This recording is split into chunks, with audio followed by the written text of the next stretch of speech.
আমরা একটা সিস্টেম করে দিয়েছিলাম, একটা মেকানিজম। যদি দেখেন বেশি ঝড় জল হচ্ছে, হয়তো ডিভিসি যখন তখন জল ছেড়ে দেয়।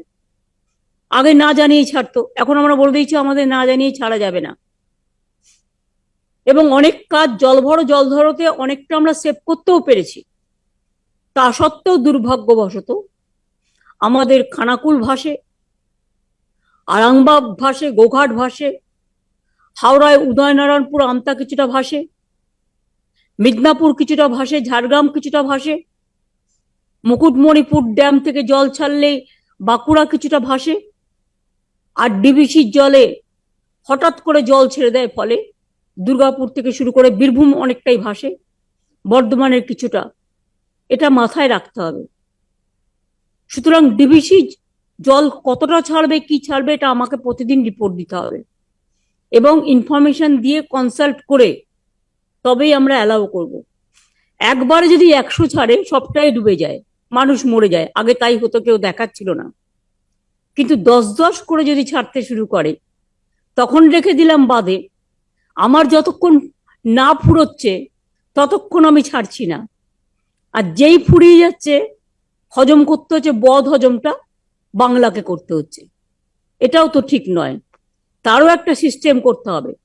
সে যখনই দেখবে তার 75-80% ভরে যাচ্ছে, তখন থেকে যদি অল্প অল্প কিছু ছাড়ে, তাহলে কিন্তু প্রবলেমটা হয় না। কিন্তু প্রবলেমটা হয় তার কারণ ওরা একদিনও ড্রেজিং করে না।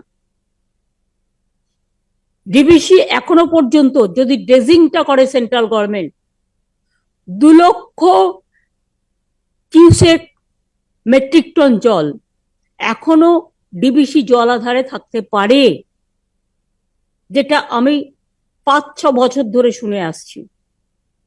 কিন্তু ওরা ড্রেজিং করছে না, ফলে প্রবলেমটা আমাদের ঘাড়ে আসছে। এটা বর্ষা সবে নেমেছে, ইমিডিয়েট আমি ইরিগেশন ডিপার্টমেন্টকে বলবো, talk to irrigation ministry and to tell them যে ডিবিসি যেটা সিল্ট্রেশন, এগুলো করা উচিত ইমিডিয়েট। ফরাক্কা ডিবিসি ডিসিশন নেবে ওরা, আর ভোগ করবো আমরা। এটা কখনো হতে পারে না, এটা মাথায় রাখতে হবে। মাইথন তো পড়েই আছে। মালদায় এমনিতে কোনো বন্যাজনিত সমস্যা নয়, কিন্তু মালদায় হয় ভাঙন।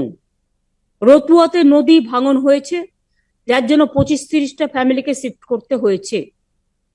কিন্তু ভাঙন ফরাক্কার জন্য আমি যতদূর জানি, সুতি, ধুলিয়ান, এইসব জায়গাগুলো যেগুলো ফরাক্কার আশেপাশে, তাদের কিন্তু প্রতি বছরই এটা কিন্তু ফেস করতে